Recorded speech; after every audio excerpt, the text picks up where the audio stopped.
It has been a while. Welcome to the 3 a.m. podcast. My name is DJ. My name is Charlie. And that's it. Dude, how's everybody doing? Pretty good, dude. Us or the listeners? You two. Okay. Everybody here. The Put your listeners are hands doing up. good. I'm doing good. There's not much new. It's all Well, pretty standard. there fare. is something pretty new. Oh, yeah. We're in a new recording studio right now. AKA my room. We got evicted Yeah, we did. from our studio. Our landlord was not happy with us. Who was our landlord again? Some weirdo named Kevin. No, Kevin is moving out of the house. So we said goodbye to... Him as a friend. Yeah. Yeah. And now we're here until we figure out a better situation. But Yeah, this is it. it's decent. It's okay right now. We'll make do. And for those watching, you might notice something new is our... Microphones. Yeah. I was looking for like something new. Like, what's new? Yeah, we got new microphones. So we finally upgraded from our $12 mics to some decent podcasting mics. So don't tell us that our quality is going down. Yeah, hopefully it sounds good. But it's only possible because of our patrons. So we want to shout out our patrons, especially Aaron Block and Brittany Pratt, Shout out. our top tier patrons. They're producers of the podcast, actually. Yeah. Thank you so much. Slowly growing better and better. Update on t-shirts. A lot of people have been asking because we talked about them a few episodes ago. Said we would have them done. Yeah. Our original printer bailed on us, which was really unfortunate. So we had to start at square one with another printer, and things are finally in motion. But yeah, that's where we're at. Should take another few weeks. But We promise. yeah, if our original printer held through, we probably would have had our shirts by now. Yeah, but So we're excited. that was out of our control. But yeah, like I said, slowly but surely. Awesome. So that's us. Anything else? Current events. What's going on in the world? Oh, A lot. just some BS. Yeah, dude. All right. In the news, on blast is a group of people who I'm actually okay with being, On blast. yeah, or like bigoted against. Yeah. So that would be pedophiles. Yeah. Rightly so. If there's a place where we can allow police brutality, it's with pedophiles. I think that's justified. No. What's going on with that? I don't know. All I'll kind of want to So- say is a lot of people are getting accused of not coming out and speaking out against it, especially in Hollywood, because they might be involved. No, I don't know. It's like, who are we to say? We're not with that. We don't support that. Yeah. Yeah. I think it should be a bigger deal than it is. Oh, Like- 100% it should be bigger deal. The biggest spotlight it got was when Epstein committed suicide, and then that fizzled out. It was just the next thing was wildfires in Australia. Yeah. You know, Bro, but did you see that thing I sent today to you guys? Which one? The one where the judge who's on Yes, the Epstein case, yes. like Yeah, her kid I got did want to shot, talk about bro. that. Yeah. So say that again for our listeners. So allegedly, No, not this isn't allegedly, alleged. not allegedly, IRL. IRL. One of the judges who's on the Epstein case, like her kid got like shot by Okay, an not just assassin. shot. He's at home. There's a knock on the door, and he opens it up, and it looks like it's a FedEx guy. He's Someone's in FedEx dressed getup. up as a FedEx. Then, like straight Schwarzenegger from Terminator 2, where he pulls out the shotgun out of the box. The guy just pulls out a gun and shoots this judge's son dead. Yep. And then shoots her husband Did he? Yeah. a few times. He survives. Obviously, I read the article. Son dies. The son died. Yeah. the Husband son got died. shot a few times, but he's in stable condition now. Coincidence? I think not. No, it's shiesty, bro. It's not- Super. no bueno. It's so crazy. Do you or do you not believe in Wayfair? Oh. Okay, here's my thoughts on it. It's entirely possible. Yeah. It's the internet has undoubtedly been used to traffic children in the past and currently, right?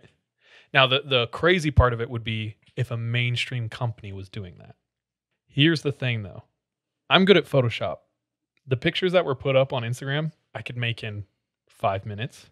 So it's completely possible that some troll did that just to do that. Yeah, like 4chan or something. Easily. Stir the pot. And who knows their motives, who knows their intentions. Maybe, yeah, who knows, right? Yeah. Wasn't it Anonymous that posted it about it or something? I think that's where it started from. And here's the thing. I want to say I do think it's possible and it could be real, but it also could not be real. What's scary is that no one waits to find out if it's real. Yeah. So all of a sudden Wayfair CEO steps down, all this stuff happens. Their stock goes way down. It affects real lives. If it's real, completely justified. But if it's not, can you imagine like how much that would suck? Like what if you're a mom and pop shop and someone says, yo, you're a pedophile ring and here's the reason why, and all of a sudden it's just like your whole world gets destroyed. Yeah, it still needs to be innocent until proven guilty, because like not only is that affecting Wayfair the company, it's affecting people's jobs who had nothing to do with it. Yeah. So, however, I will say once again very clearly, if it is true, burn it to the ground. I'm not supporting it. I'm not protecting it. But I would like to know, like unequivocally, Kevin, who's not here tonight, his friends are very rich and they purchased the $17,000 cabinet. And they were like, we're going to go on live tonight to show you guys what we get. And it's like, okay, if it was real, Wayfair, if they were trafficking children, do you think they're dumb enough to like Continue. not confirm that you're trying to get a child so they'd like accidentally send you a kid? You know what I mean? Like, damn, we just sent these YouTubers. Yeah. Shucks. Dude. Melissa. Yeah. Oh gosh. Yeah. But it's like they're going to be a little more smart than that. yeah, you probably have to put in like a code or something. For sure. The same goes with Pizzagate. It's tough to say, but at the same time, it's entirely possible. And if it is true, burn it to the ground, dude. Doesn't belong here. It is But, not a sexual orientation. Did you You heard it here first. did you hear about the dude who ran in with just all strapped up into the pizza shop? Yeah, he killed real people. Yeah. Oh, damn. Trying to like break into the basement. That's wild. I don't know. It is wild. Like the Vigilante turmoil right justice. now is, it feels like the Dark Knight. Okay, here's the thing. We live in a world right now where information can't be trusted, Nope. It can't. which is so unsettling and really frustrating. And we also live in a world where I think a lot of people just read headlines and go with that. Like me today. Because of that, When Sean sent that article. and because of that, like these companies have to put out more egregious headlines. Goes from something small to something huge that catches your attention, and that's what gets passed on. Yeah.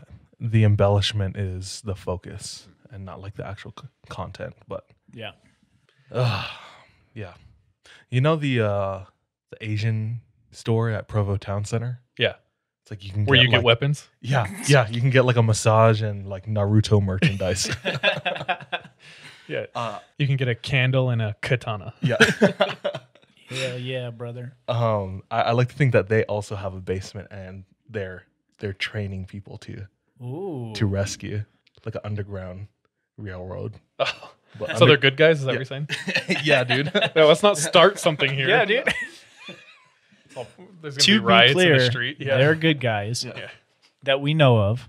It's all good vibes in there. Anyway, I don't know. At the end of the day, I don't even know. I don't know like what message we put out. We do not support it. That's the message. But what's it? Pedophilia? Well, pedophilia, yeah. But I'm just Obviously. talking about like information and like I mean, one day it's wear mask, the next day it's don't wear mask, the next day it's wear mask or you're an asshole. And it's like, what is happening? Yeah. But I mean, popular consensus right now is wear a mask. So true. I don't know, dude. Our Hawaii trip got canceled. Oh, yes. I didn't want to have to live that again. But yes, I remember that now. Been trying to forget that. Yeah, our Hawaii trip got canceled. It sucks. And I'm not trying to say that we're going through this super tough trial because we're not. But it still sucks. Yeah. No, it's a blessing to even be upset about this, but still. Yeah. It doesn't yeah. make it not fun. Or Yeah. it doesn't make it fun. Yeah, for sure. And none of us For are sure. balling, so like that was a huge sacrifice for all of us to get tickets. So anyway. No. Anything else? DJ and I were talking the other day, and we just wanted to address this for everyone, especially a lot of the new listeners that we're getting. It started when we were reading reviews. Yeah, and we noticed that we might have offended someone, which a is a couple people. which is I'll be real, Literally my a entire couple, life. just two. Oh. From the reviews. Yeah, and I yeah. So we wanted to like address it and maybe talk about it, and that is how we choose to use our humor. And for us and for our specific friend group, because this is our friend group, and this is a conversation that is being held between good friends. And so there's obviously things we would say here that we wouldn't say like at church or in front of our mom. You know what I'm saying? Some of us, not Sean. Sean will say anything in front of his mom or church. It's hilarious. But part of our humor and the reason why we're so close is because we truly believe that roasting each other is a love language. Finding the weakest and most vulnerable points in amongst our peers is there's few other joys that compare to the joy of finding those points. You smell that blood in the water and you attack until it's dead. So when we found out Sean was homeschooled, we talk about it till this day. We're going to drive it to the ground. Yeah. But there's a game that we used to play. It's an app. And we've talked about it before. And it's called Psych. How to Ruin Relationships. Yeah. No. But it basically asks like different questions about somebody in that group who's playing. And if you're a normie, you would just give the real answer. You'd be like, their butt is big. Or just like something real lame. Yeah. Anyway, the whole main point is just we're very comfortable with making fun of each other, our ethnic backgrounds, of which in our friend group we have all of them. Yeah. No. I don't know. What am I? I don't know. Like I grew up, my best friends in the world were Mexican. 3 of them. 3 out of the 5 of my friends were Mexican. So they made fun of my ass for being Asian. I made fun of them for being Mexican. And that's how it was. And if you couldn't chop it up like that, you couldn't go back and forth. It's like a sign. It's like a barrier almost. Do you know what I mean? Yeah. Polynesian culture is the same, and in Hawaii we have Polynesians all the Asians are and king of roasting. Yeah, it's all about like you have to know how to dish it out, and you have to be able to take it. And like some can argue that it can be bullying. I think there is a line too. Definitely. So that's why it's important to judge intent. Like, is someone actually trying to be racist right now, or are they just joking to like bring you closer together? Do you know what I'm saying? Yeah, we're all imperfect. So while we have those imperfections, like let's take advantage of Let's it. make fun of them. And point them out. Yeah, it's like Charles puts it, it's punching up. Well, in comedy, there's a rule: you're never allowed to punch down. And so if you're a rich person and you make fun of poor people, that's like not okay. It would anger people, right? That's the rule. So some people would view us making fun of X, Y, and Z as punching down. But in my mind, we're all equal. I'm not punching down on anyone. We're all equally trash. Yeah, we're all equally trash. So it's like when I make fun of someone, it's like I'm making fun of the same as me. And if they said it back to me, it'd be He's doing it out of love. Yeah. It's like you're a nobody, but I know that because I too am a nobody. So Yep. I hope that wasn't too preachy. But just if you're new to 3 a.m. and if we make a joke, just know it comes from a place of love. We're trying to just have fun and, I don't know, lighten the mood in the world. yeah. Is that it? I don't know. Any other thoughts on that? No. Did I ever tell you guys about the time that I insulted a blind man for his disability? Please do tell. That's punching down, bro. Okay. Bet he didn't see that coming. Oh, God. Okay. This is when I was attending Utah Valley University. Shout out the Wolverines. Wolverines, boy. There's a blind dude. I don't know if he's a student there or if he just hangs out there. No, this is before I saw him at UVU. I saw him on the side of the road, and he was trying to cross. I pulled over on the side, and I walked up to him. I asked him if he needed help, and he said that he actually needed a ride. So I gave him a ride. I can't even remember where this was. This was like 6-7 years ago. And dropped him off, and that was that. A few weeks later, I saw him at school in the hallway, and I bumped right into him, and I got excited because I was like, "Oh, dude, it's the blind dude, you know? We chopped it I up know for a you. little bit. Yeah. And I said, I know you.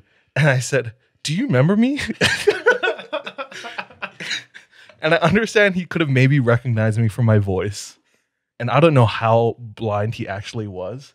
But when I asked him if he remembered me, like just by like looking, I felt like the biggest, like as soon as the words left my mouth, I just knew I messed up. Oh. And I didn't know what to say. I got so nervous and so embarrassed for myself Did you run and hide? that I just walked away. Did you treat him like a T-Rex and stand still? I could have just, yeah. Have you guys seen him? No. He's everywhere in Provo. He hasn't seen you it's- either. It's crazy. The craziest part is I was so afraid of him after that because of what happened. DJ's I sleep started- paralysis demon is this guy now. I started noticing him more, and he is everywhere. He's You just couldn't everywhere. avoid him. Bro, it I saw him- follows, bro. Last Saturday, I was working at the record shop. I left, met my girlfriend Is it 3 Hive? on 3 Hive, hit DJ up. I met my girlfriend at Center Street on Provo. We're going to a tailoring shop. She's getting a dress tailored for a wedding coming up. She is one of the bridesmaids. And he was standing right outside. Oh gosh. Yeah. Have you never seen him before? He's No, I everywhere in don't Provo. know He's him this Asian dude. He's like the opposite of a ninja. It's like he's everywhere, but we all see you, dog. Supposed to be more snacky, bro. I know. It's like that guy from Mystery Men, just thinks he's invisible. You ever see that movie? I loved that movie. Dude, it's so good. Also, that movie is the reason Smash Mouth is a song.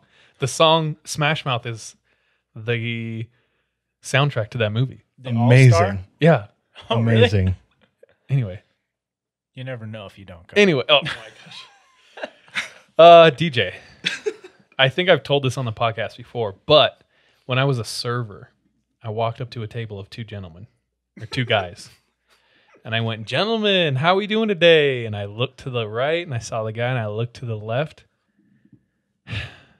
And it was a lady who had cancer. So she had a shaved head. And it was, this is not, okay, so the reason we're laughing is because it is not the funniest thing. Like, it is so not funny. It's so not funny, it's funny. Like, it's the worst thing that could happen. So I literally walked up and I was like, gentlemen, how we doing today? So I'm uncomfortable. And I guess, I'm so sorry. I'm sorry. And I ran back to my manager and I was like, get me out of that section. Put me in the other section. I can't do this. That sucks. Oh, I didn't mean to. They don't know that. Yeah. Oh, truly embarrassing. Is it worse to be embarrassed in front of your friends or in front of strangers? For me, strangers. Strangers, yeah. But you'll never see them again. My brain doesn't separate that. Okay. I'm already embarrassed in front of my friends all the time anyway, so it's like, yeah. Yeah, I don't know. It's like, whatever. We've been embarrassed in front of each other enough where it's like, whatever. Speaking of Asians, Oh, totally. What? I have a question. Are you allowed to talk in an accent? So if I said, top of the morning to you, is that offensive? That's offensive, dude. Legit question. What do you think? Yes. Like, personally to you. I'm fine talking in an accent. So you don't find it offensive? I do not find it offensive. Okay, so if I did an Irish accent, not offensive. Not offensive. When does it become offensive? I think it's what you're saying. What if I went, oh, thank you very much? It's not offensive to me.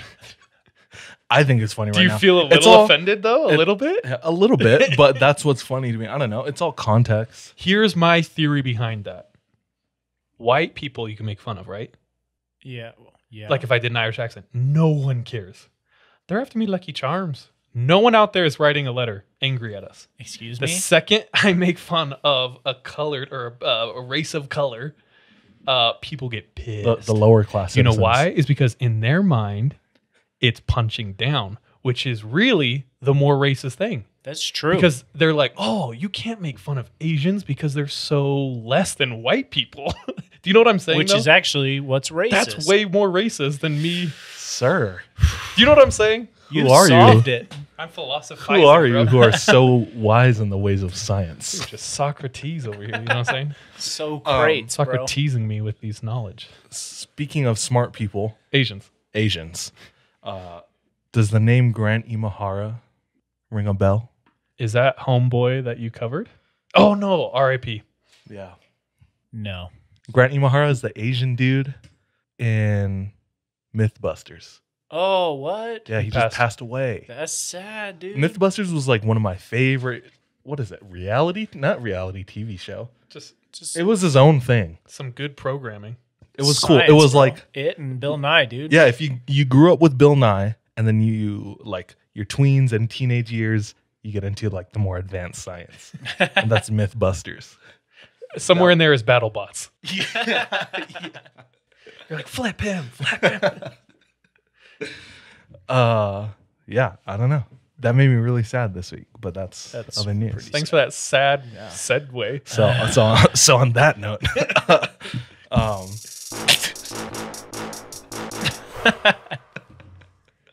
dude, I'm terrified of this Asian dude. I can't get away from him. Bro, He has, I don't know how old, he looks like he's in his 30s, but he has no teeth. And he's always wearing like an army jacket. So I don't even is know. this Charlie No Face? I don't know, dude. Charlie Viet Cong No Face? I can't stop thinking about him now. But What if he just like knocked on the door right now? Bro, I would legit throw hands. anyway, Sean, you have something for us. All right. Earlier today, we asked all of you, All our kings and queens. the listeners that are kings and queens, all of your favorite would you rather questions. And we got some pretty good ones. Nice. We'll do like a couple this week, couple next week, but we'll start you off with a good one. From Miranda Forever. Hi, my. Would you rather only have music performed by Pitbull Oh, God. Yes. or only music is Pitbull covers? No, I want the actual Mr. Worldwide. Yeah. No, I'm dead ass. Why would you want a cover? Depends on who's covering it. What if it was like Kanye West or someone you actually want to meet? How many I don't many care. songs does Mr. Worldwide even have? I think like 3 or 4. Dude, that means we only can listen to 3 or 4 songs the rest of our lives. He just occupies a very specific space, and nobody should go there.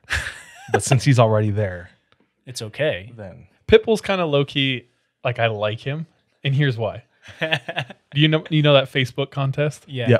So he had a Facebook contest, and wherever the top voted place was in the world, he was going to go there and perform a live show for his fans. And this was it was put on by Walmart. and it's designed to like his real fans, so he could go there. It doesn't matter anywhere in the world.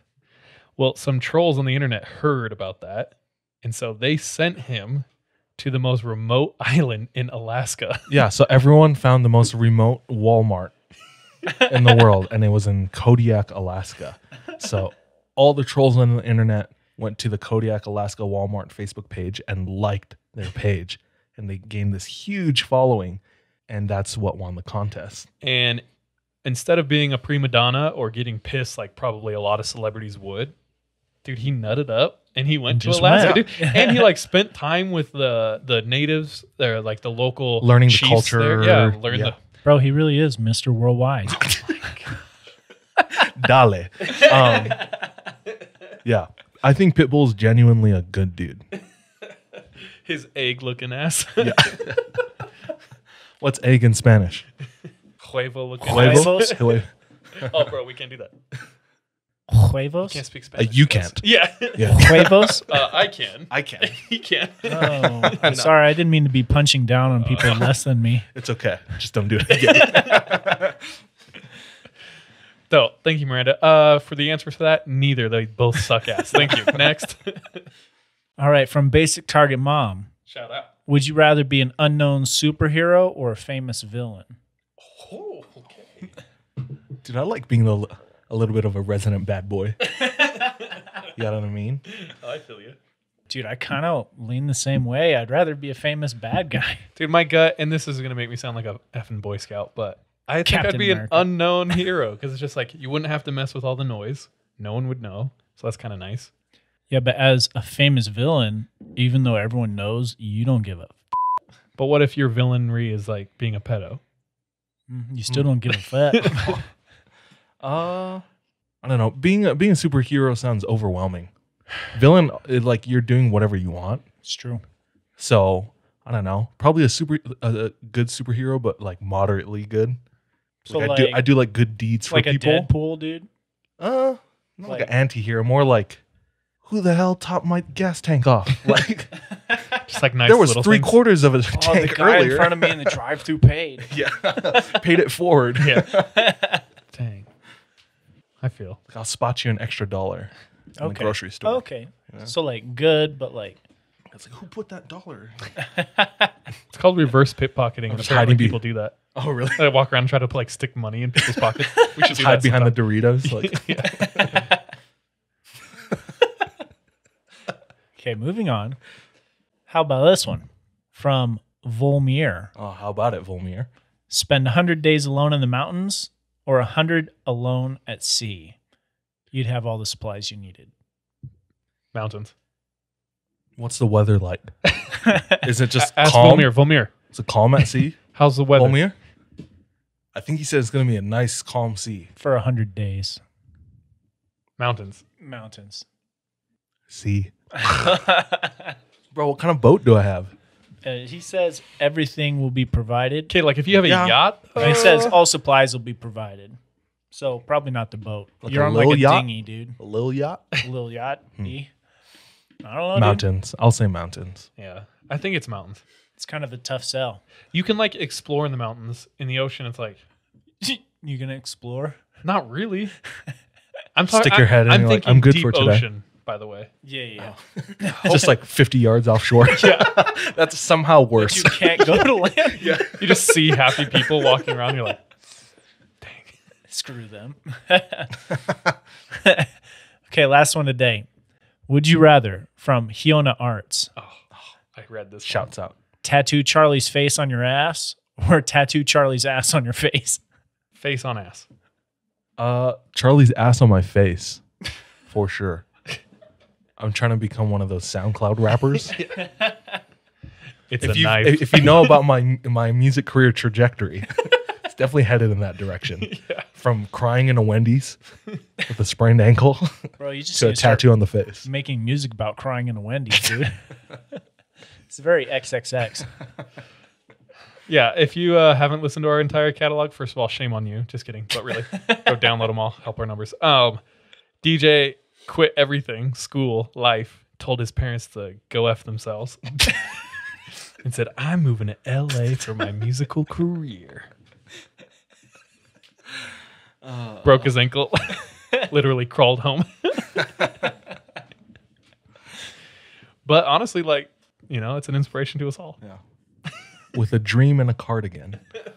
Thank All you right. for all of our listeners for sending those in. If you ever have a question and or story, please send them into our IG at the 3am pod or email them to us at yourfriends at the 3am podcast. Yep. And we'll keep going with those would you rathers next week. Cool. I think it's time to roll. All right, this is where we roll our 20-sided die to see who tells their story in what order. Wow, we all have our own die. When's the last time we've done this? It's been a long time. Shake 'em up, boys. I got a 9. I got a 17. I got a 10. So, it's Sean, me, and Charles. All right, boys. I got some good stories for you. Hit me. Hit me, king. All right. Well, first of all, Spook me, daddy. we just had a very old mystery solved. If you remember listening to like episode 8 or 9, we talked about this.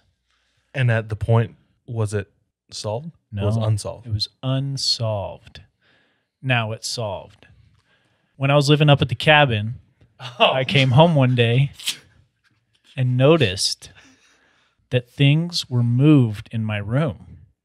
And I'm not going to say I'm OCD, highly functioning at least, but I know when things are moved. And to this day, well, it was like 2 days ago, to 2 days ago, I still had no idea what that was. And then the culprit revealed themselves. Spooky. Was it a ghost? It was the ghost of mine and DJ's friendship.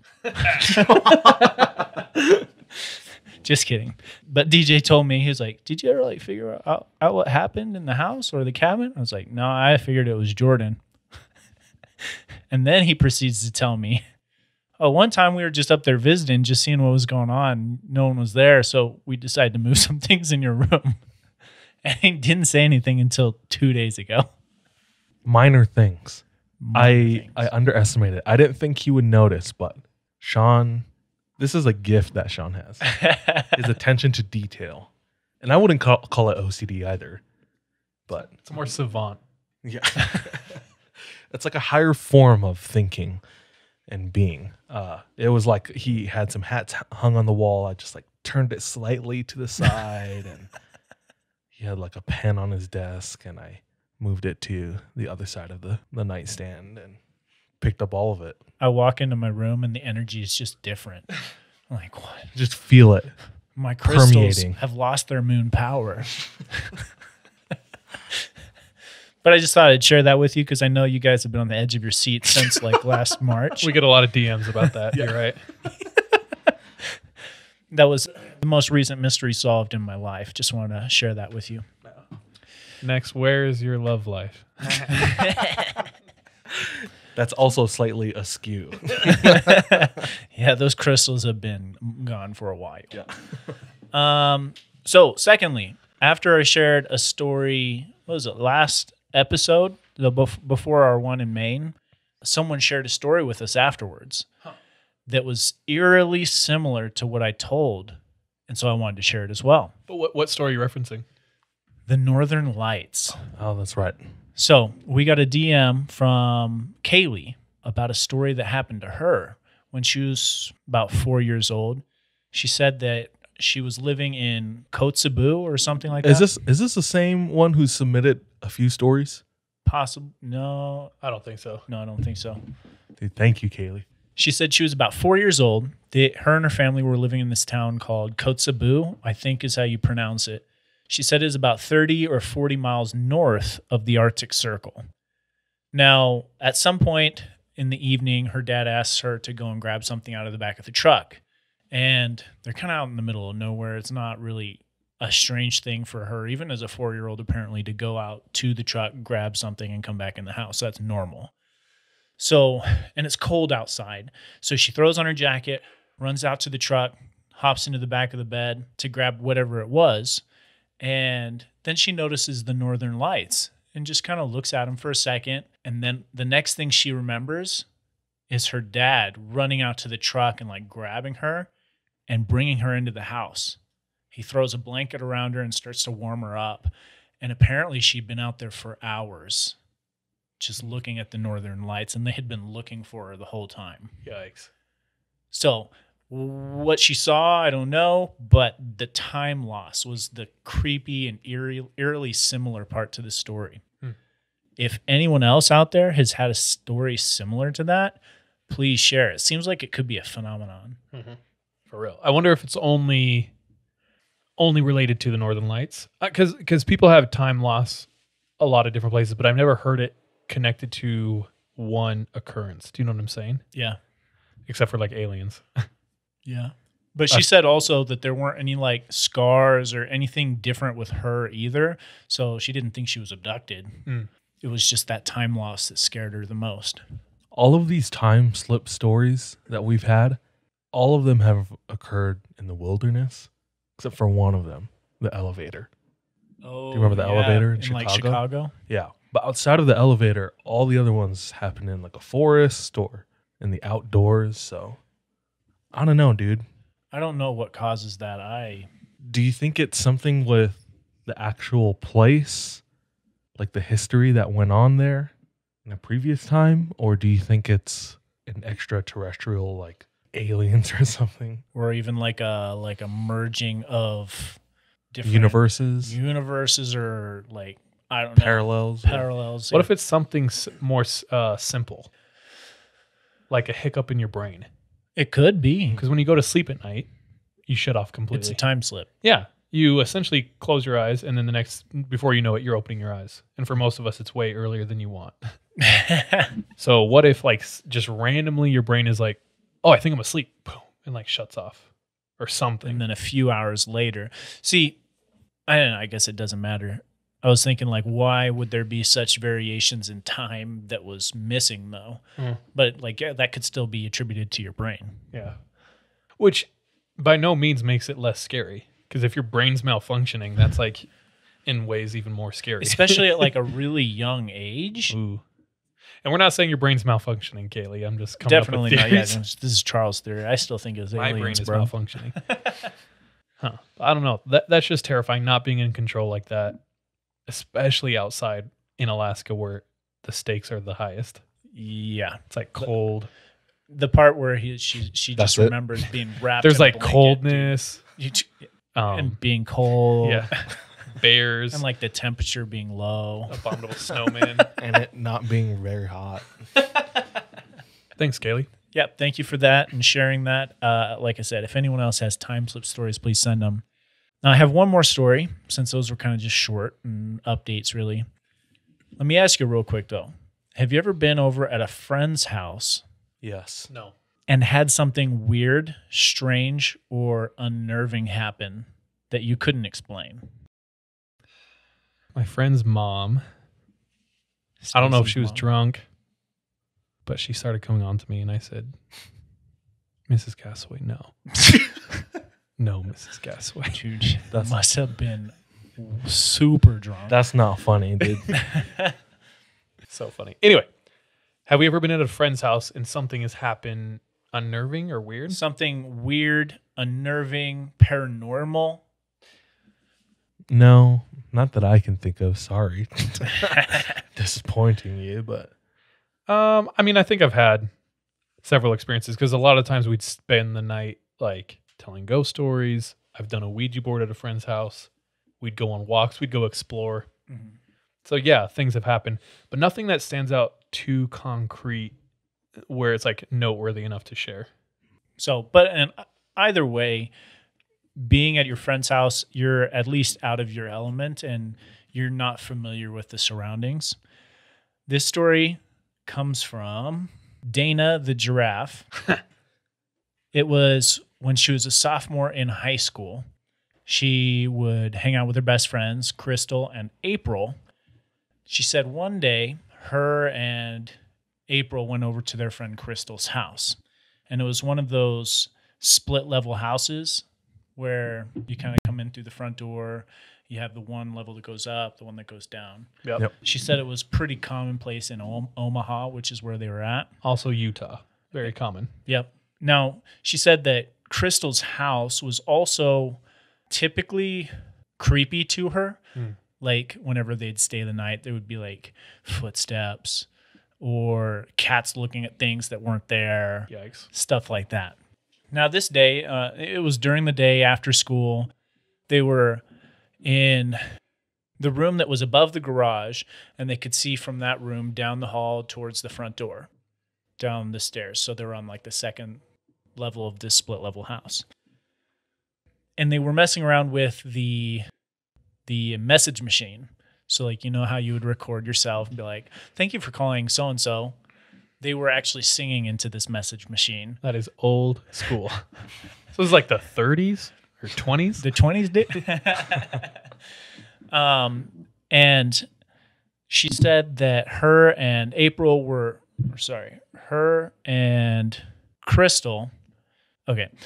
Crystal were singing into this message machine in Crystal's house so that they could like save it on the message. That's what people would hear when they'd call and get that message machine.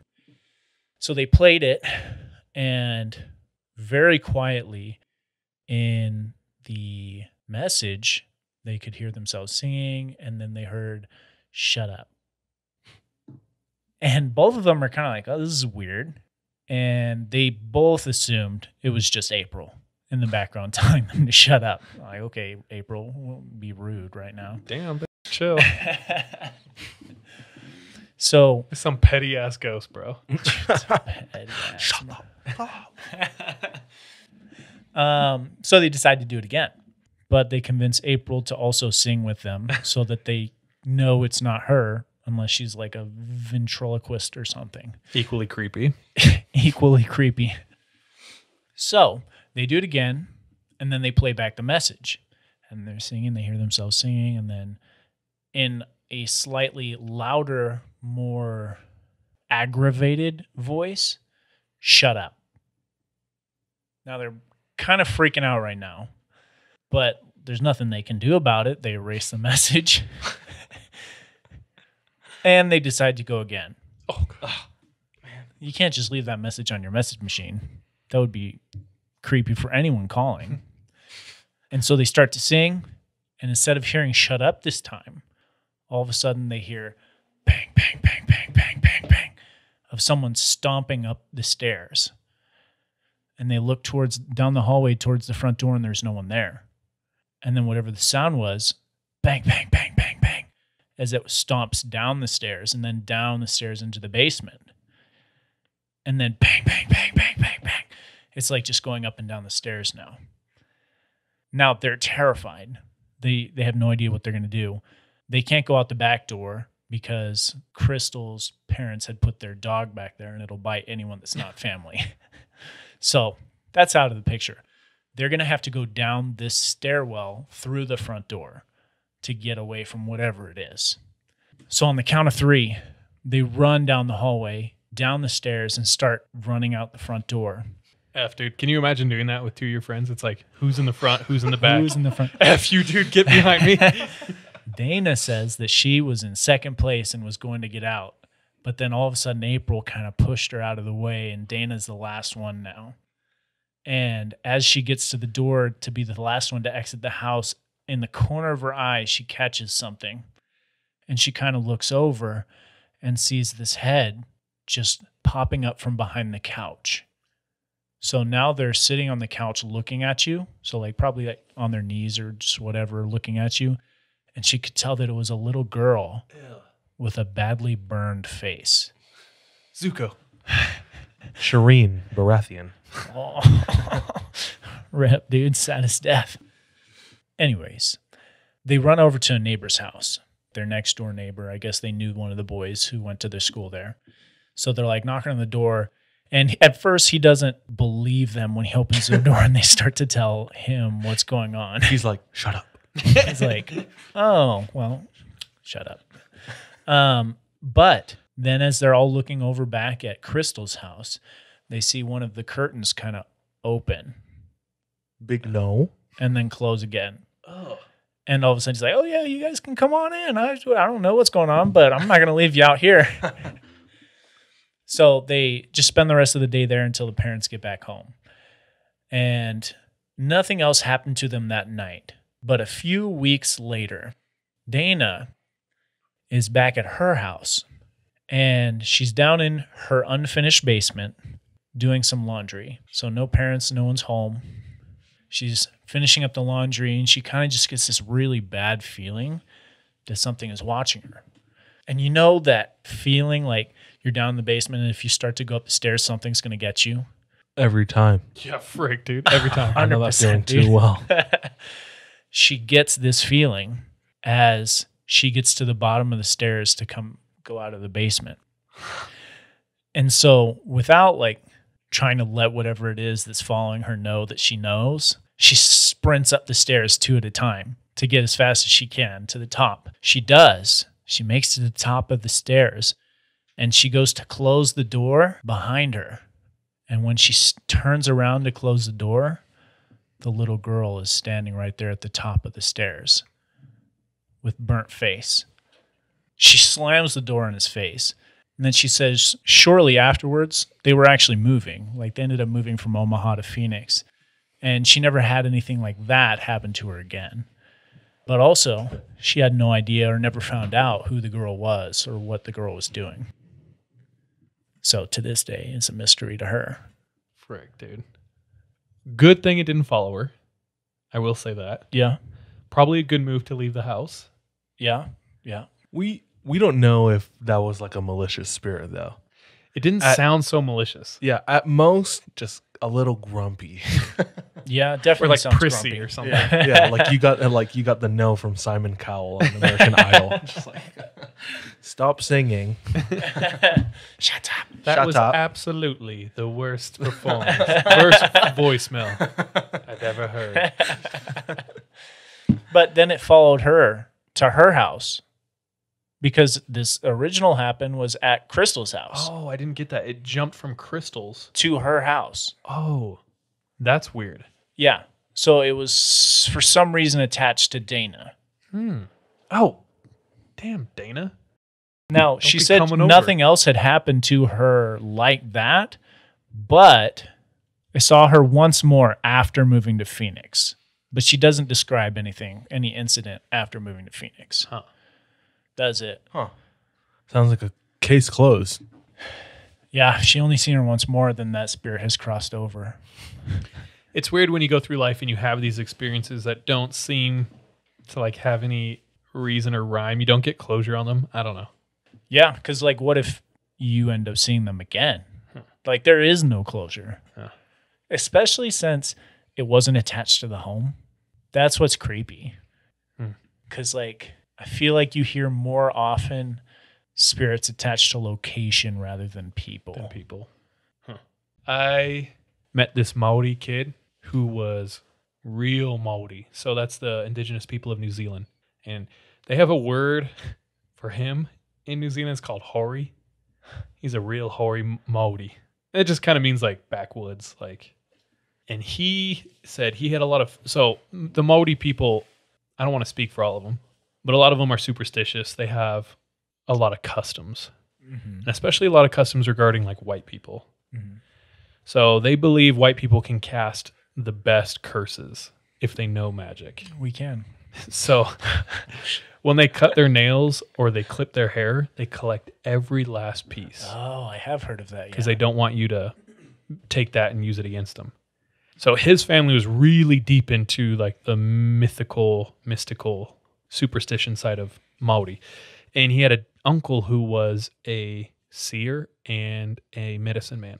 And he would do healings for people all around. And one time his other uncle came home and the seer uncle saw him and said, "Stop. There's something attached to you." And he hadn't said a word, but he's like, "Dude, how did you know?" Like, he said, "I've had this weird heaviness on me for like the last couple weeks." Ugh. And he said, "I can see it on you. It looks like a gecko. It's wrapped around your shoulder and it's like biting into you here." And he's like, "Yeah, that's like where it is." And he said, "If I don't get rid of this, it's going to kill you." Legend has it that his name was Downs. Downs' uncle took the curse from him and died within a month.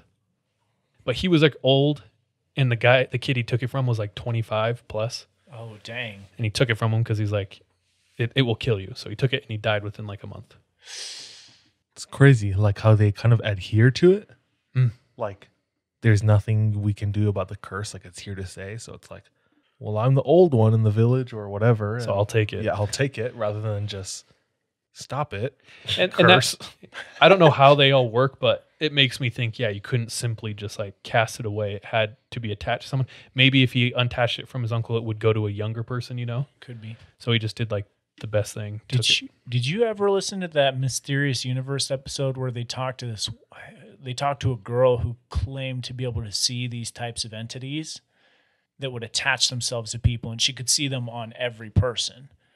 Like every person had some variation of 10 to 20 different entities that would attach themselves, and she had different names for them and stuff like that. It was a trippy episode. Doesn't ring any bells right away.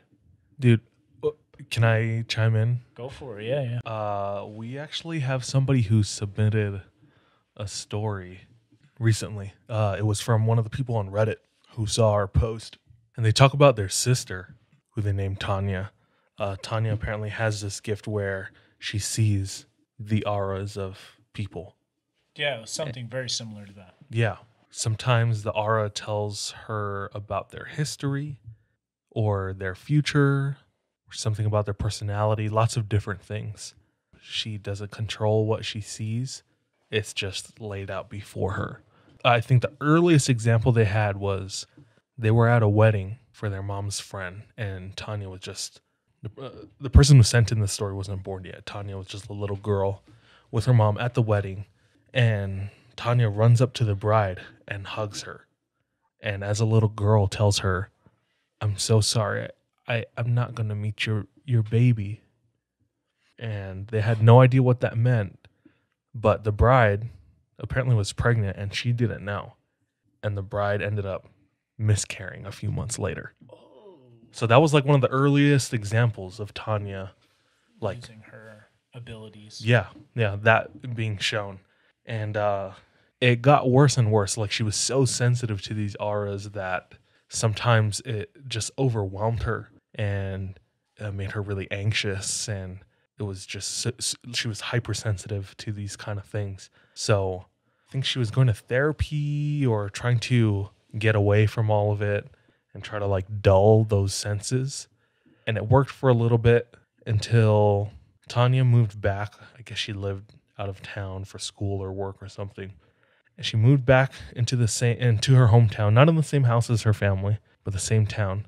And at this point, the person who sent me the story, I think, was in high school. So they moved out and lived with Tanya for the remainder of high school.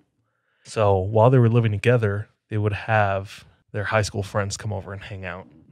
And one of their best friends, Rachel, walks into the house and Tanya has a full-on panic attack. Starts freaking out. And she's crying.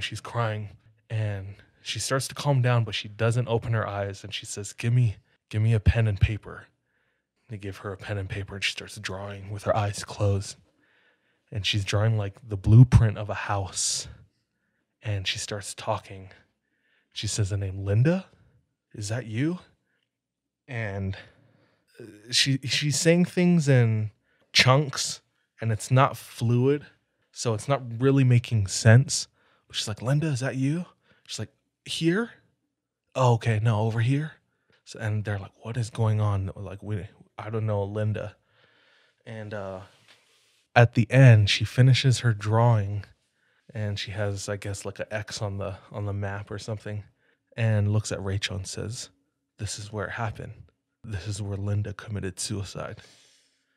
And Rachel's grandmother, her name was Glenda. So it wasn't quite on point, but close enough. But apparently committed suicide, but they didn't have all the details. And Rachel didn't want to, like her whole life, she's been really saddened about that. Not knowing. Not knowing, and it affected her. And she didn't want to believe it, that she did commit suicide. Something along those lines. I'm sorry if I'm butchering it, but yeah. They had never met previously. And the house that she drew, she said, that's the house. That was like my grandma's house. Like to a T, those are all the rooms. Like as a little girl, and I'd run through the house. Like that was it. And that was the room that she died in too. Huh. So, I don't know, dude. It's like, who has determined like who has this gift and who doesn't? Or does everyone have this gift and some people have like practiced it or are more in tune with it? Like, does everyone have the ability to, like, I guess, unlock this if they did X or Y or Z? I don't know.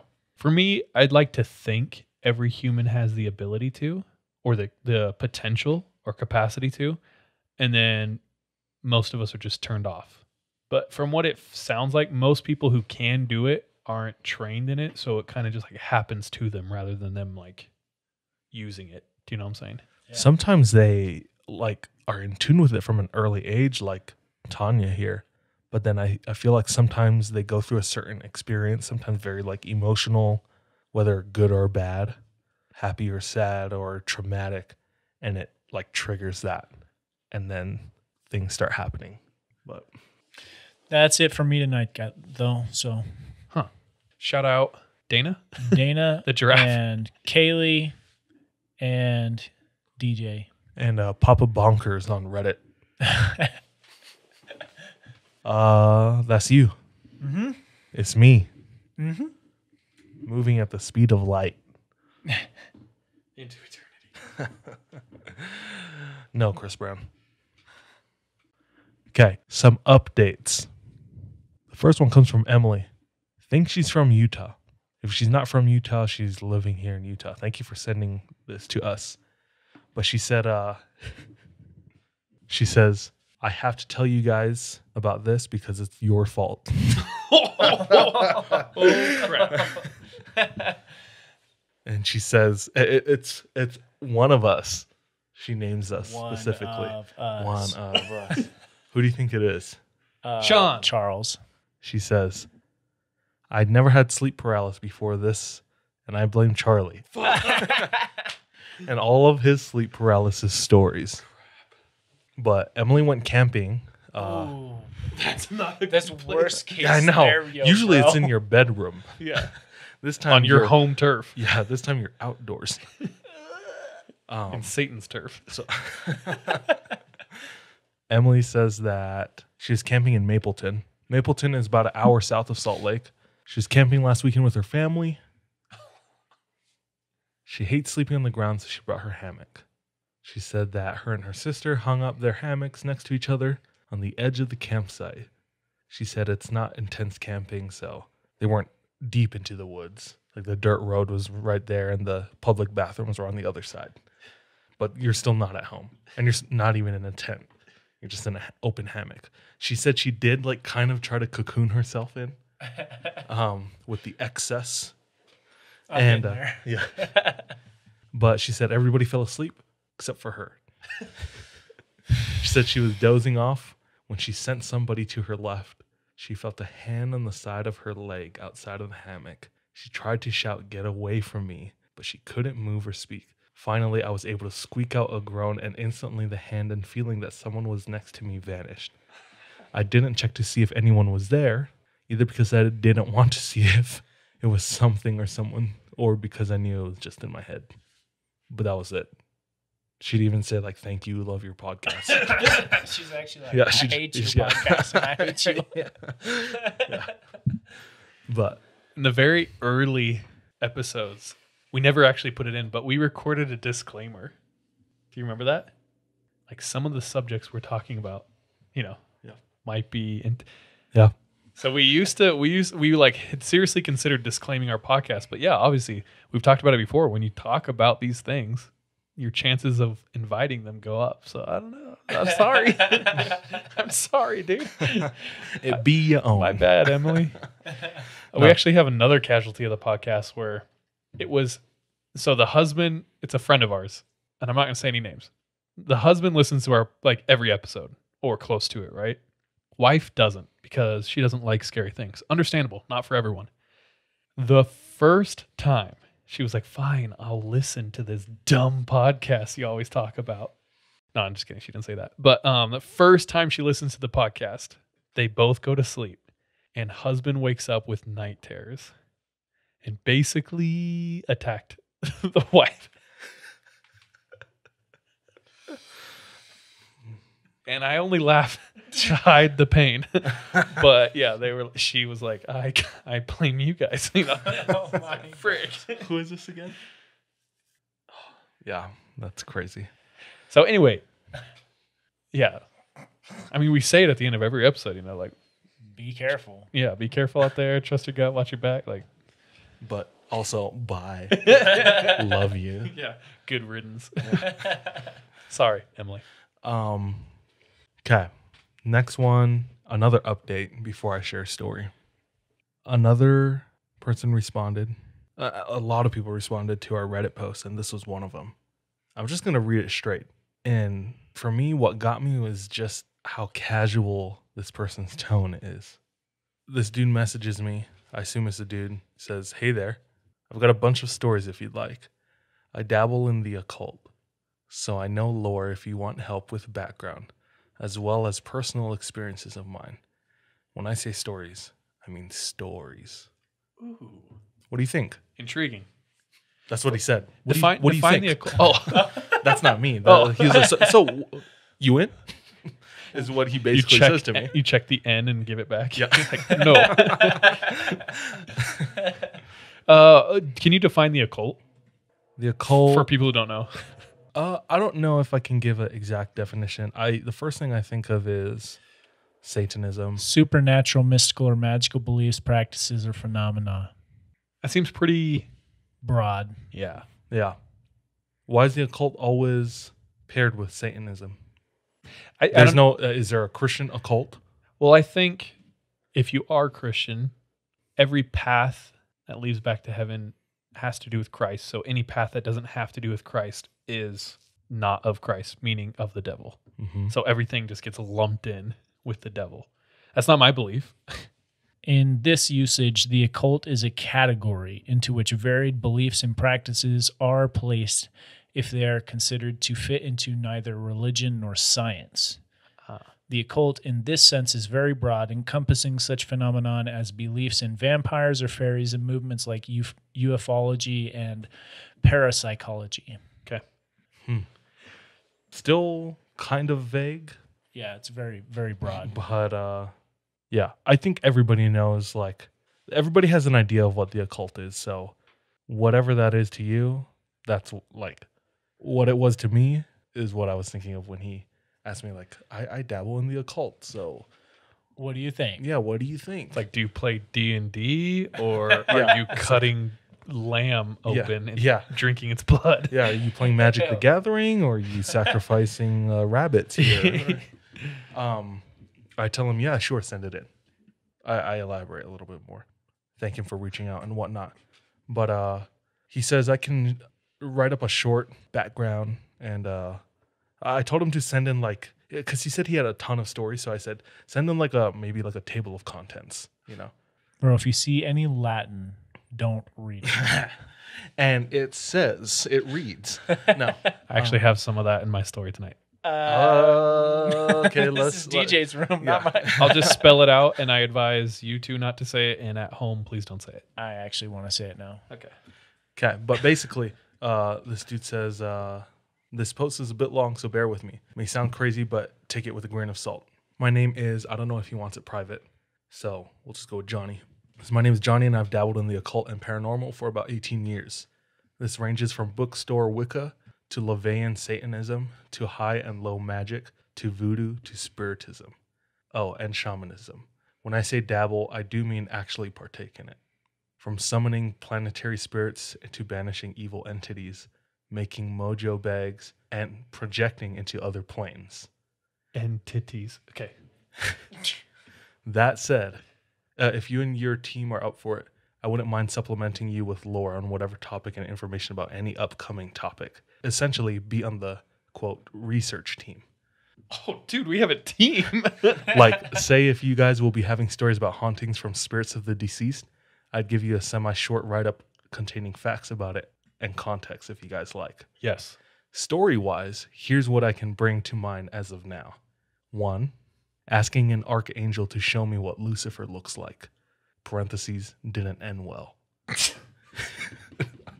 So this is the table of contents you got. Yes, dude. 2, I'm laughing. I don't know why you're laughing. I'm laughing because My sphincter closed really fast. okay.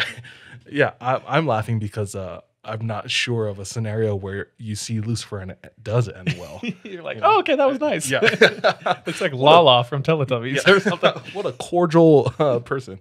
I've made a deal with Olympian deities. 3, I've summoned voodoo spirits thinking they didn't show up, but apparently were there all along. 4, I've asked the help of an earthbound spirit in finding lost things. 5, the time I had went to another plane to talk to a best friend who committed suicide. She was familiar with the occult, but only watched me dabble with it. My skeptical meter's going off. 6, Okay, wait.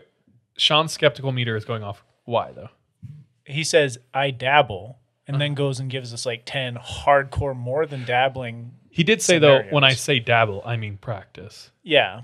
actually Dabble partake is in a it. very, very loose term then. It's true. I did tell him you don't have to go into. He said he had a ton of stories, so I said, just give me like a basic rundown of your background, maybe, or what you want to talk about, or some of your favorite stories. You don't have to go super into detail. So I'm sure he's just generalizing. So Okay, the other reason, though, that my skeptic meter is going off is I feel like to achieve whatever level he's saying he's achieved, it would take more than just like bouncing Dabbling. from one thing to the next. Like, I feel like what he's describing is stuff that people have to be practicing those types of voodoo or Satanism or whatever it is for a longer period of time than just, okay, 1 year I'm going to do this, next year I'm going to do this, you know? Here's one thing I won't do, and I'm not going to challenge him. I'm not saying I challenge. I'm just questioning. I can understand your skepticism because it is also grandiose and broad. It's like, damn, dude, like you're over here in voodoo, you're over here in like, you know, English magic and then like alchemy and all, you know. But let's just say it's not real. He still believes it's real. And to me, that still holds weight at the end of the day. That's like me playing like the hardest core, like non-believer. It's like at the end of the day, he still believes some of it, maybe. I don't know. Does that make sense? Yeah. Yeah. I hear you. Let me finish this. Sorry. It says 6, moving into a house where the prior owner died, helping him move on and dealing with the nasty aftermath. 7, when I got curious about a spiritual portal across my house, seeing who was there. He said, here's how I can contribute. 1, I've got various stories from dealing with demons, angels, dead people, earthbound spirits. 2, I'm well read and versed on the nature of spirits, different planes, quote, how and whys of most occult things, helping with background or context. 3, if you're up to it, I actually have good recording gear. I make music as well. So I can contribute voice clips, original sounds, tracks. Dude, I'm down. He also sounds like he's trying to sell us something. He's like, 3, I have an ointment. I have an oil that can cure all. I have a black stone. I just got to wave it If each across of you your get wiener. 10 people as well. Is this an MLM, This is bro? a pyramid scheme. All-seeing eye scheme. No, it's a funnel. It's a downward funnel. Yeah. Well, there's only one way to know someone, and that is by their fruit. I'm messaging him. Yeah, no. By all means, message him. So you don't have a story from him tonight? No, I don't. That's But just his I thought update. you guys would want to hear that. I do. But now I really want to hear it. Like, If I'm looking at the table of contents, I don't know which one I want to hear first. Okay, here's the other thing. You can cut this. Is that I feel like me being skeptical about him is going to make him give us better quality content. Sure. that's true. No, your skepticism isn't bad. No, it's not. I was just more like scared. Like, dude, what if he like wants to prove you he's right? That's what I want. Because you're messing with the dude who curses people. I'm excited to hear more from him. Because you brought that up, I'm changing my story tonight.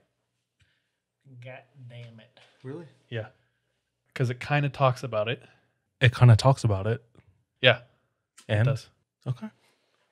So this is another submission from Reddit. Let's call this dude Ramsey. So Ramsey gives the preface that he is also a skeptic. Which is pretty common in scary stories, seems like. Something that challenges the skepticism. But either or, we're here for the story. Ramsey said that from the ages of 7 to 11, they lived in a home in which the previous occupant had accidentally killed himself, electrocuted himself, changing some wiring in the bathroom, like electrical. Jeez. Yeah. Bro, I've done that before. You got to be careful. Yeah. Yeah. If you don't know what you're doing, don't do it with electrical. But he said the whole time they lived there, they had questionable things happening. Shadows in his peripherals, noises when they're home alone.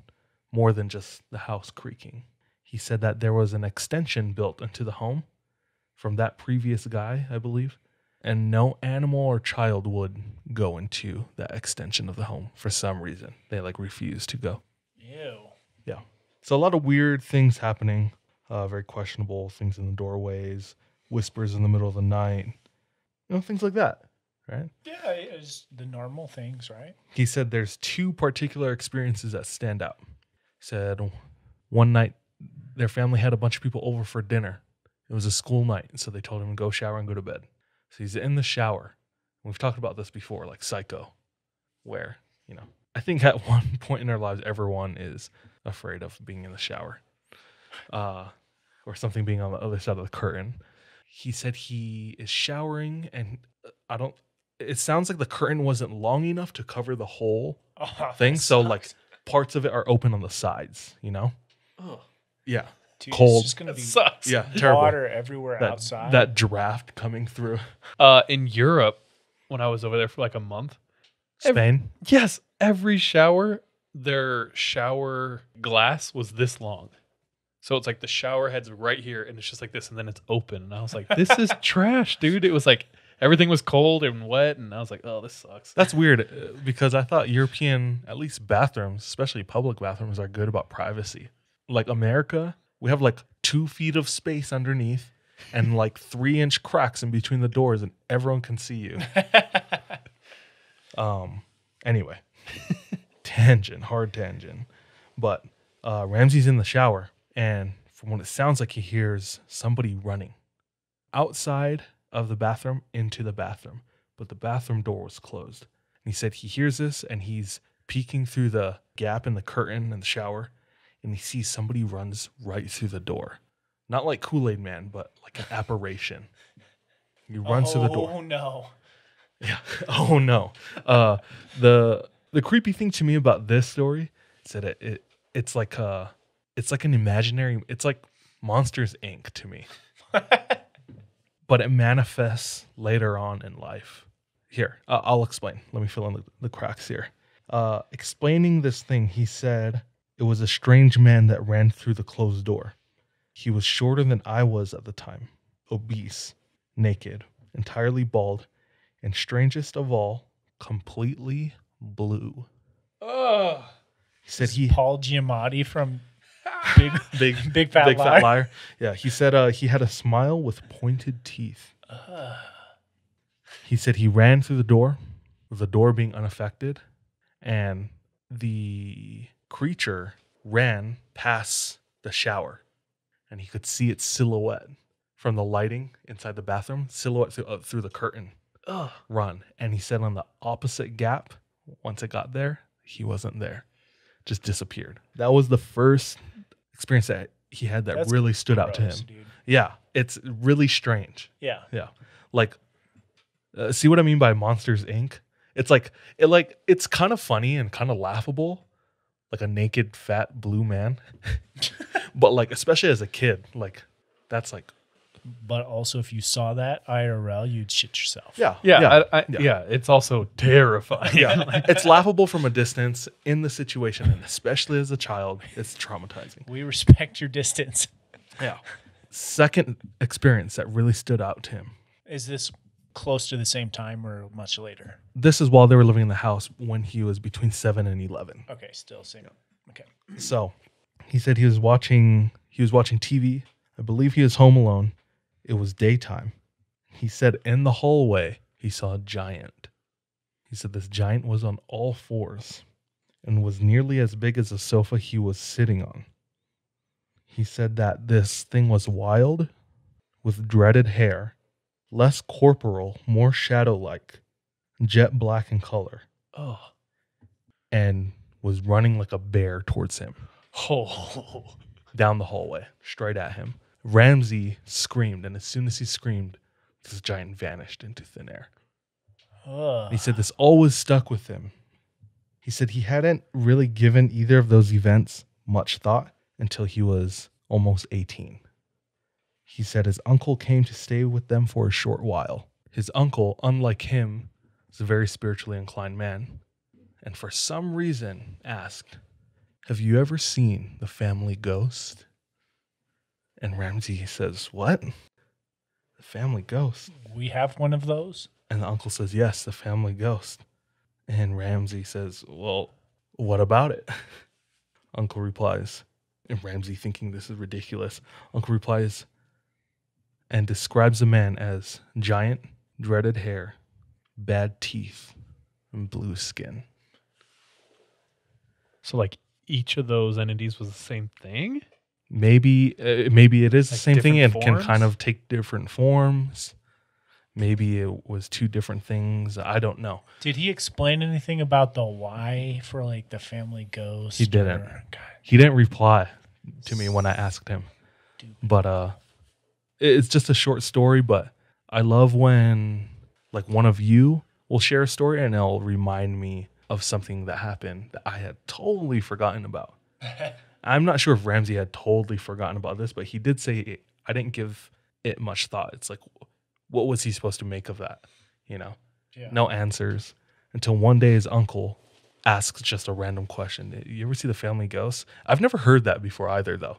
I've heard of Family Ghost. I've heard of like, I've talked about Hawaii has the Aumakua, like the family guardian spirit. Like usually takes the spirit of like the form of an animal. Like Mushu. Yeah, like Mushu or Moana's, was it the stingray or something? Yeah. Chima. But I've never heard of a Family Ghost, and this one sounded like more malicious. I feel like the terrorizing term him. I've heard is family spirit, or like something like that, close to, instead of a family ghost. Usually the ones I hear are become like guardians Yeah. because you're their prosperity, so it's like they're watching over their kin. This one sounds more like a poltergeist or something where there's like a trickster element, you know? Yeah. The blue skin, jet black, dreaded hair is what it Sharp said. teeth, yeah, Just dreaded running around hair. willy Yeah. out. Yeah, That's Trixie, bro. yeah. Yeah, that doesn't sound like no like nice ghost. You don't just No. hang dong and then you're like, Yeah, this is my grandchild who I want to disrespectful. prosper. Yeah. Yeah, definitely not a good ghost. So, I don't know. Interesting. That's crazy. It's always when you have an experience and then it is validated by a family member, is that more scary or less scary? depends on the person, honestly.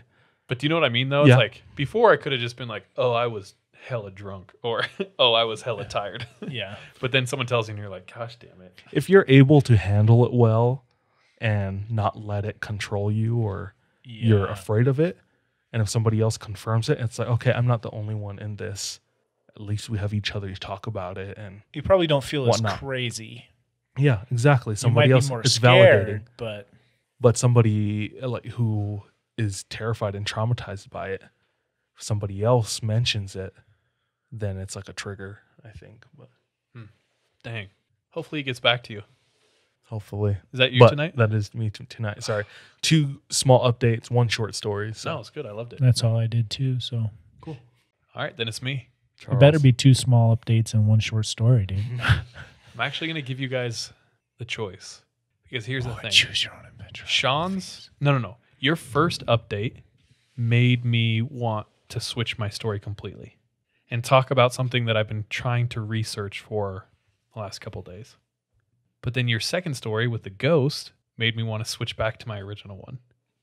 DJs? Do you guys want to hear about magic or more like haunting? Or should we let fate decide? Fate decide. Evens, it's haunting. Odds, it's magic. 1. Okay. Magic it is. All right, it's interesting that we even did that way to determine because a lot of okay, so let me preface this. I'm not super knowledgeable on this subject yet. I was going to do a lot more research and then bring it up another time. So what I might do tonight is just introduce it and then do more research and we'll revisit it. But a lot of magic has to do with intent, the power of thought, and so even us just determining that, using that is like a form of magic. Do you know what I mean? More specifically, I wanted to talk about the Hermetic Order of the Golden Dawn. Have you guys heard of that at all? There's a song called The Order of the Golden Dawn. Ooh, It's by Daedalus. Do you know Daedalus? I've seen that name. He's like a underground hip hop electronic producer from like the 2000s. Mhm. And he's kind of like a madman. Every time I've seen interviews, he's always talking about extraterrestrial or I don't know, things that aren't of this world kind of things. I don't know if it has anything to do with to relate, but Yes. it sounds like it. So if you know anyone who's like into deep stuff like magic, rituals, the occult, like this is why this made me think of it. The Golden Dawn has to do with that. And I'm just going to read the wiki for a second just to give you a little bit of context. But I mean, have you heard the name like Aleister Crowley? Yeah. You haven't for real? I have. Okay. Well, okay. So like that name's synonymous with like Satan, satanic worshipers, magic, black magic, and he was he was in the Hermetic Order of the Golden Dawn. I just learned that growing up, Aleister Crowley was in a super hardcore Christian family, and from a very young age, his mom gave him the nickname the Beast in reference to the devil from Revelations. And he kind of took that name and really ran with it. Okay. So the Hermetic Order of the Golden Dawn. What is it? Hermetic? Yes, Hermetic. Hermetic. It's not a common word. Oh, So. okay. And in Latin, it's Ordo Hermeticus Aurorae or something like that. Dude, no, I'm cutting that. Dude, we're all going to die Oh, you already said in it. 13 days' time. No, the thing you couldn't repeat is in my other story. So this is more commonly known as the Golden Dawn, was a secret society devoted to the study and practice of the occult, metaphysics, and paranormal activities during the late 19th and early 20th century. Known as a magical order, the Hermetic Order of the Golden Dawn was active in Great Britain and focused its practices in theology and practices on theurgy and spiritual development. Many present-day concepts of ritual and magic that are at the center of contemporary traditions such as Wicca and Thelema were inspired by the Golden Dawn, which become one of the largest single influences on 20th century Western occultism. So like if you want to know about occultism that we were talking about, a lot of it starts here. First of all, that's the freaking symbol. Whoa. That's like all the bad symbols in one. Nice. All right, so it was formed in 1887. It went extinct in 1903. It's a magical organization that was really heavy like in the UK. So just know it was a secret society. It was similar to other things like Masons at the time. Like it was very ritualistic. There's a lot of rituals. And there's rituals to advance in the magic. Women were allowed in the group, so you could say it was progressive for the time. I will go into a lot more of the history in another time. One part of it was, your friend talked about it, and it's astrally traveling. And so as you ranked up in the Golden Dawn, you would learn, you'd basically become like an apprentice. So you'd have to learn the proper way to astral project, and they would travel through dimensions. And between dimensions, you would have to know specific passwords and signs to give to the sentinels that stood at like each of the planes. And if you didn't do that, if you didn't do it correctly, if you were wiling out and just did it on your own, it had like super bad consequences. Death, like destruction, pestilence, disease, stuff like that. Or you just be ripped apart. You know what I'm saying? So that's just to introduce it. And these people, they'd get together and they have like crazy accounts of like traveling. What's up? Now, just imagine if like your Instagram was like that. It's like you entered your password incorrectly. Yeah. Split in half. Yeah. It's high stakes here. So anyway, like using intention and focusing it on something and then acting and seeing the results of that, like bringing it into fruition, is literally like a form of magic that they would talk about and practice. So like The Secret and stuff like that, a lot of that kind of like has similar themes. There's a lot of, it seems like a lot of things stem from this. I don't know. Never mind. There's a lot of things. Okay.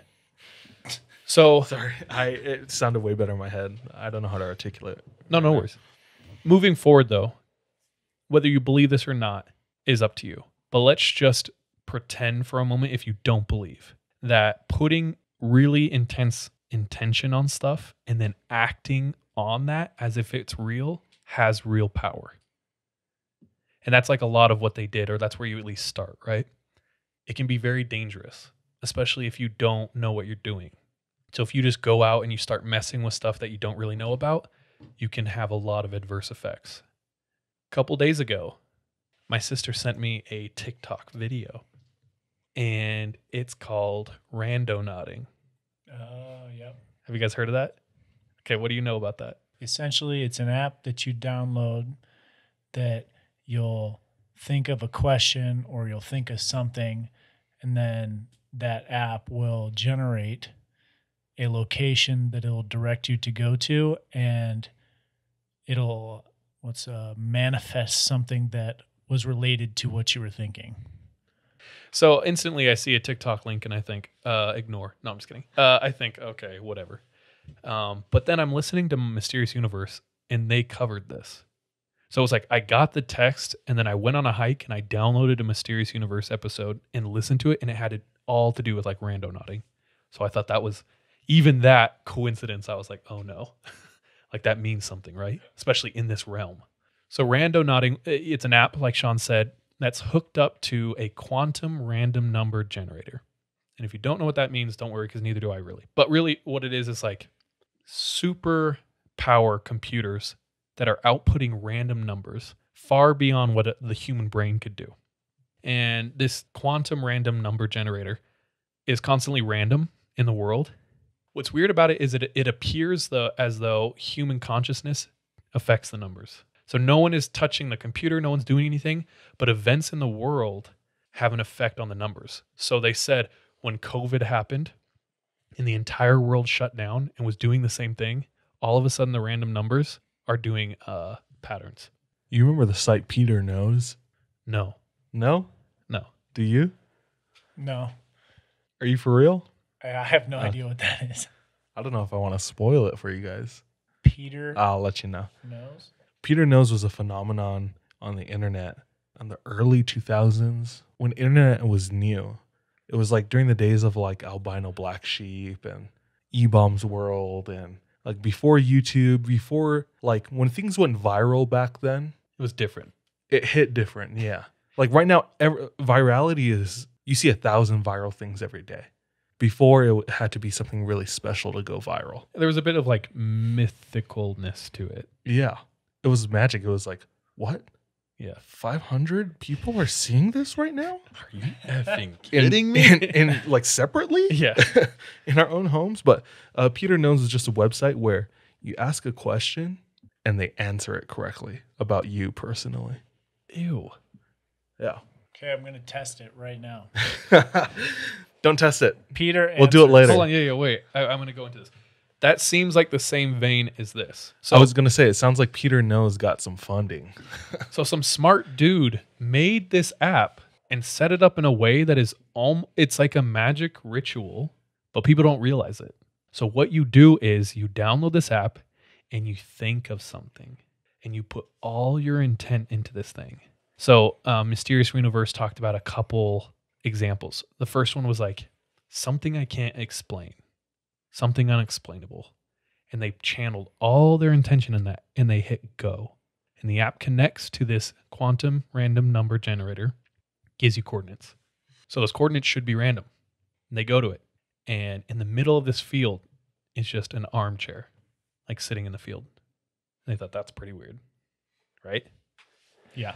So this randonauting thing is picking up a lot of steam on TikTok. A lot of random people are doing it. And all of a sudden people realize that there might be something more to this. So they start getting more wild with their questions. And it starts with, I don't know if it starts with this girl, but this girl says, hey guys, we're going to go randonauting and we have to think of intention, and I'm going to think of death. So they put all their intention into death and they focus and channel that energy, which used to be a ancient magical ritual. And they hit this button and it takes them to these coordinates. And I think the video is on YouTube. So I'm going to look for it real quick. Okay. So we just found this suitcase and we're going to get it. Okay, so they're like opening it up with the sticks because we don't want to. Yes, there's a bag. There's a bag, like a black bag in there. Oh, it is a bag. Oh my God. And it's like, it washed up. Just called the police and we're waiting for them to come. So we called the police twice. It's been 2 hours and the water is like rising. The suitcase is like closing. Oh my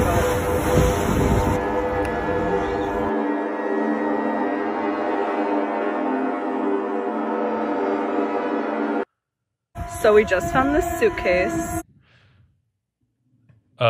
the other video I saw had more, and it was on the news. There's a body in that bag. So one of you explain that first video. So we're watching.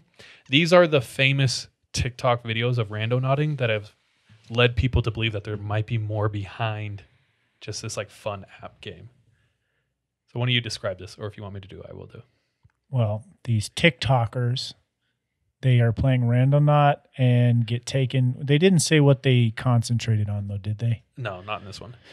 But they get taken to this black bag. Looks like a suitcase, like a carry-on, that's just on the rocks up out of the water. And they're like going down to investigate They it. think at first they're like laughing. They're like, it could be money. Like, let's see. Yeah. And then they go down. It looks like one of them tries to open it or like uses a stick to try and open it or something like that. And then they all start freaking out. And They said right when they cracked open the bag, a terrible smell comes out. then they call the police. And so what happens is police come, they get the bag, and there's human remains. Like a severed body is in this bag. And then it's on the news. It's like proven. So that's the first one.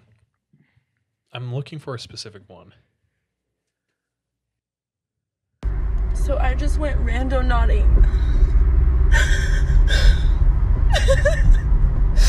I just went randonauting, and our intention was death. And we were on our way to the spot, and I look out my window, and there's someone laying in the gutter with their wife literally like on them, holding them. And so I parked and got out, and he got shot. And then she gave me the phone, and I had to call the cops. And Darius he wrapped his jacket around the wound. And then the cops came, and we got questioned, and I just had to leave. And I just dropped Darius off.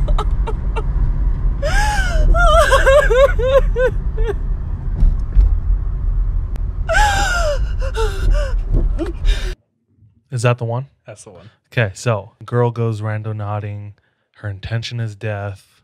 And I don't feel sorry for these people That's the thing. at all. It's like everything is fun and games to especially TikTokers.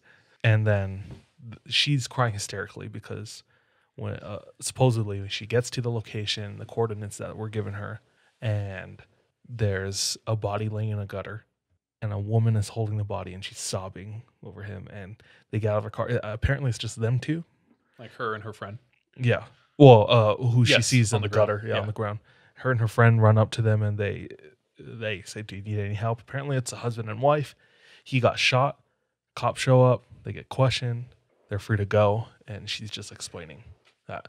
And she said that the caption says, "Please do not go randonauting." And she's pretty hysterical. shook. Yeah. She's hysterical. She's like losing it. So let's entertain this and say that it did happen. There's multiple accounts of this happening. Oh, yeah. Like people showing up and people being dead. Is this something that we would try? Okay, that's why. Okay, Is that's what you're getting to? kinda. I would. So There has to be a way to hack it. Let's. Think of money. Yeah. No. Yeah. Exactly. So why is everyone thinking of like negative things? Yeah, I'm trying to think of, like, stupid. prosperity or happiness. happiness, love. Oh, We So many- go straight to Jordan's house. all along I knew it. Amy. Okay, so do we all believe intentions have power? Yeah. Like I can intend to like any action that I do is because I intended it. Like I want this room to be brighter, so I get up and go and I flip the switch and the light turns on. Okay. You know, so that's like basic level intention. Things that are outside of your control, that's where I'm like, You don't know. Either do I. And I don't think it's always like a sure thing. But I don't want to say it's impossible. I think your intention can have an influence. Like if we have the intent of finding some demonic stuff and we go out with that intention, I bet we could find it. Yeah. Do you know what I'm saying? If you travel in a key straight is line, you're Going going to out. Yeah. So I know, but randonauting is literally that. It's putting the intention in a thing and then putting action to the intent, which is like a magical ritual. So whether or not you believe her, that's fine. I can see all over Sean's face. He's so unbelieving of this specific one or all of it. This specific one, I don't believe. Yeah. Okay. I mean, I get that. Because here's the thing. She turned the camera on to record this. Yeah, dangerous. She's driving if and she has the she is, camera she's a on good her cell phone, actress. yeah. Like, She's they seem like hysterical. real tears. I don't know if I believe that one because there's nothing to prove it besides her tears. Yeah, I think that she's one of those who just jumped on the hysteria and was like, "Oh, no, go randonauting." But let me also say, I do believe that intention can lead to. I believe in positive. It's not affirmation. Positive. What is the secret? I don't know. Positive. Reinforcement, No, there's Or- another term for it. I'll think of it. but intention. I think the question is, does it have adverse effects? Not only intention, but putting action to that intention. Do you know what I'm saying? Yeah. I mean, I think you could also package that word into like inspiration. Mm-hmm. People will do things, celebrities will do things and inspire thousands to pursue their own whatever. Huh. So I think when you do something, that action can be seen by other people and manifest other things to come about. Okay. It also ties in a little bit with like curses and stuff. So how voodoo, at least how I've heard voodoo works, is a lot of it depends on if you believe it and then like your intention and the amount of energy you put into it, right? Or we've heard of entities that seem to be weak, and then the more that they were fed, the stronger they get. So I do think there is some sort of relationship of gifting or putting energy into something and then doing physical things to bring about something, right? Yes. So this is hilarious and it's funny because it is TikTok. But Yeah. there could be some element to it that like people aren't realizing that could be dangerous. Is randonauting something you want to try? I'd try it. So wait, this is what I was gonna- It's Do you- make money. Do bro. you want to? Bro, I already downloaded that shit on my phone. So bro. this was my thing. Sean is super skeptical. I'm not skeptical. I think you can do things like that. And the only way to find out is to do it. So if we wanted to do it, I think we should, but we should also film it. Possibly get Parker to live stream it. Oh, damn. They have a backpack. I like know. a stream backpack. We can borrow it or have him come with. Let's talk to him. Dude, I might not even go. Well, it just depends on what intention we're putting on. Yeah, I'm putting on the intention to make some money. I don't know. Like, you can't just be like, Money, and it takes us to like the Employment Resource Center. yeah, like what if it's like some Free lame money. thing? Especially Yeah. for me. Yeah, no, there's got to be a way to hack it if it's real. I appreciate your skepticism because I think that keeps us balanced. I don't believe these people, but I believe the process. Does that make I sense? think we're on the same page. Yeah. I don't believe these people. So all of the videos we've seen so far, I could say that was done this way. That could be faked. Yeah, I mean, it's or possible. it could be faked. Yeah. But I also am a huge proponent for those positive thoughts will help you to bring positivity into your life. And like adversely, And negative yeah, thoughts, yeah. negative No, things. I 100% believe in that. So like the correlation between the Golden Dawn is they were a very real group of people who claimed that they could do things through a similar process to this. Like will things into reality. It all starts with like focusing of the mind, especially group focus, which is like a thing we see all the time. Like if we all put our thoughts and prayers together, you know, blah, blah, blah. We have multiple stories about that. We got to get straight Miracles on what being we're going done. to think about, though. And everything has an opposite. So these ancient, the Hermetic Order or the Golden Dawn had a very real process that was kind of similar to it where they would bring about things. And now there's like this app where all these kids are just like essentially partaking in magic. And so things could happen. So I think it's interesting. And I guess my only warning is just be careful about doing stuff like that and what you invite into your life. Like, Emily, my bad. The sleep paralysis. Yeah. Yeah. I'm sorry. That sucks. You're not alone. If anything, you join the ranks. No, I'm just kidding. We'll just finish by watching these last ones and then close this out. Dude, that is creepy. No part 2. TikTok absolutely pisses me off. I'm so sorry. I just need to get it out because I see it and hear it every single day because my girlfriend is obsessed with TikTok. But I'm not gonna say anything to her. She can, if she wants to do it, she can do it. Yeah. But it's frustrating. I have very conflicting, maybe inflammatory thoughts on TikTok. Dude, TikTok is the future. initially of oppression. Dude. yeah, that's the initial reason. If you support TikTok, you support genocide. Just saying. Honestly, you cannot be. It's like, why? What does everything have to be political? And it's like, also don't be that ignorant. It's like TikTok is a pro-China company. Is what? It's a China company. If you can't be all about TikTok and then also be like free Hong Kong, dude.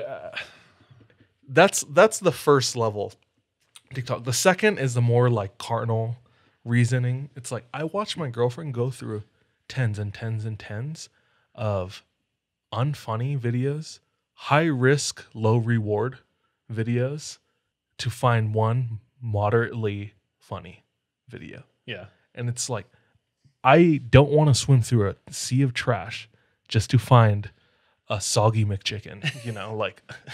and we're all guilty of this. Like we're on Reddit or Instagram. Instagram. Like we all have our vices. And once you start pointing the finger and be like, you support TikTok, like you're a piece of shit. It's like, well, you have an iPhone. So you also support slavery and child labor. Yeah. So you're wearing Nikes, which is, you know what I'm saying? Like, But out of all the vices, it just feels like TikTok is the dirtiest. Well, I mean, if trends go as I suspect, like it's not going to be legal anymore soon. So we'll see. Anyway, thanks for going on a journey with me into the world of randonauting. These are my favorite parts of the podcast. When we explore a brand new space. Yeah. A new concept, a new territory, a new culture, and like the discovery and the fascination of it is my favorite part. So for you, if you guys made it to the end or you made it this far, we'll keep you updated if we decide to go randonauting. We'll document it, so look out for that. And as far as our Patreon story this week, we recorded an interview with me, DJ, and my two little siblings a couple months ago, where it was really fun. I got to ask them if they've had any experience, because my little siblings listen to our podcast. Shout out Aiden and Heather. And we had them on and we interviewed them, and it was really fun to see them tell their stories. From like, Aiden told a super hilarious one. That is one of the funniest stories I don't want to ruin it. Hilarious situation. Like if you want to talk about embarrassing, it beats DJ's like 1,000. And then we got to hear from Heather, who told us about her experiences in Savannah. She lived in Savannah, Georgia for a couple years. And if you know anything about anything paranormal, like that place is a hotbed. So it was fun to hear her experiences. Like firsthand experiences are always the best. So for our patrons out there, go over to Patreon. It's going to be up there. Listen and show my little siblings some love. Anything else? I think I'm good. I feel good about this week's episode. Thank you to everyone for listening, subscribing, commenting, liking our stuff, following, rating, reviewing, all of that. It goes a long way. Till next time. Till next time. Trust your gut and watch your back. Bye. Love you. Be safe. Be careful out there. Goodbye.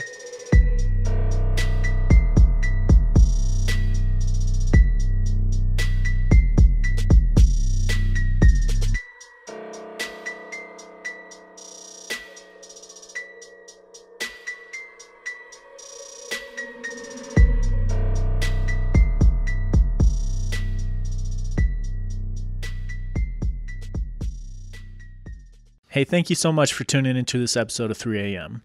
If you want to support us, visit our Patreon, where patrons have access to exclusive content. If you're not able to support us monetarily, don't worry. This episode is on us. You can still rate and review us on whatever platform you listen to us on. It really does go a long way. You can also follow us on social media. Our handle everywhere, including Patreon, is the 3 a.m. pod. Finally, do you have any scary stories? If so, submit them to our website, the3ampodcast.com. We love any audio or visual aids that can help bring your stories to life, so file uploads are welcome with your written submissions. We're anxious and excited to hear from you.